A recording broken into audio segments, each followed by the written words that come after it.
കോഴിക്കോട് കീഴരിയൂർ പ്രാഥമികാരോഗ്യ കേന്ദ്രത്തിൽ മരുന്ന് വിതരണം നിർത്തിവെക്കാൻ ഡ്രഗ് കൺട്രോളർ ഉത്തരവിട്ടു. പൂപ്പൽ പിടിച്ച ഗുളിക വിതരണം ചെയ്തതിനെ തുടർന്നാണ് നടപടി. പരിശോധനയിൽ പ്രാഥമികാരോഗ്യ കേന്ദ്രത്തിൽ നിന്ന് ഗുണനിലവാരമില്ലാത്ത കൂടുതൽ ഗുളികകൾ കണ്ടെത്തി. Media one impact. Salam Muhammad വിവരങ്ങളുമായി ചേരുന്നുണ്ട്. സലാം, ഏറെ ഗൗരവമുള്ള വിഷയമാണ്. പൂപ്പൽ പിടിച്ച മരുന്നാണ് വിതരണം ചെയ്തത്. കൂടുതൽ ഗുളികകൾ ഇത്തരത്തിൽ ആശുപത്രിയിൽ ഉണ്ടെന്നാണോ? എന്താണ് നടപടി?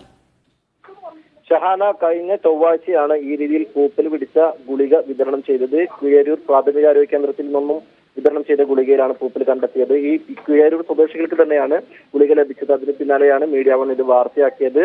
ഇതേ തുടർന്ന് യൂത്ത് ലീഗ് അടക്കമുള്ള സംഘടനകൾ പ്രതിഷേധവുമായി രംഗത്ത് വന്നിരുന്നു. ഇവർ നടത്തിയ പരിശോധനയിലും പൂപ്പൽ പിടിച്ച നിരവധി പേർക്ക് ഈ രീതിയിലുള്ള ഗുളിക വിതരണം ചെയ്തതായി കണ്ടെത്തിയിരുന്നു. അതിന് പിന്നാലെയാണ് ജില്ലാ മെഡിക്കൽ ഓഫീസർക്ക് പരാതി നൽകിയത്. ഇതിലാണ് ഡ്രഗ് ഇൻസ്പെക്ടറുടെ പരിശോധന നടത്തിയത്. ഇതിൽ ഹീലേസ് ഫാർമസ്യൂട്ടിക്കൽ എന്ന കമ്പനിയുടെ പാരസെറ്റമോൾ ഗുളികയിലാണ് ഇങ്ങനെ ഈ രീതിയിൽ പൂപ്പലുള്ളതായി കണ്ടെത്തിയിരിക്കുന്നത്. ഇവർ വിതരണം ചെയ്ത 2 ബാച്ചിലും പൂപ്പലുള്ളതായി കണ്ടെത്തിയിട്ടുണ്ട്.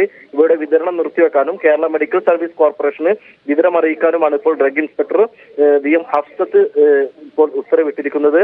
ഇപ്പോൾ ഇത് സംബന്ധിച്ചുള്ള കൂടുതൽ വിവരങ്ങൾ അല്ലെങ്കിൽ ഇത് പരിശോധനയ്ക്ക് ശേഷം മെഡിക്കൽ ഓഫീസർ ഈ കാര്യം റിപ്പോർട്ട് ചെയ്യാനും ആ ഉത്തരവിൽ പറയുന്നുണ്ട്. ഏതായാലും 5 ബാച്ച് പാരസെറ്റമോൾ ഗുളികൾ ഗുണനിലവാരക്കായി പരിശോധനയ്ക്കെടുത്തിരുന്നു. ഇതിൽ 2 ബാച്ചുകളിലും പൂപ്പൽ പിടിച്ച ഗുളികയാണ് ഈ പ്രാഥമികാരോഗ്യ കേന്ദ്രത്തിൽ നിന്നും വിതരണം ചെയ്തതായി കണ്ടെത്തിയിരിക്കുന്നത്. ഗുണനിലവാരമില്ലാത്ത പൂപ്പൽ പിടിച്ച ഗുളികകൾ വിതരണം ചെയ്തതിലാണ് ഇപ്പോൾ നടപടിയെടുത്തിരിക്കുന്നത്. മീഡിയ വൺ വാർത്തയെ തുടർന്നാണ് നടപടി. സലാം മുഹമ്മദാണ് വിവരങ്ങൾ നൽകിയത്.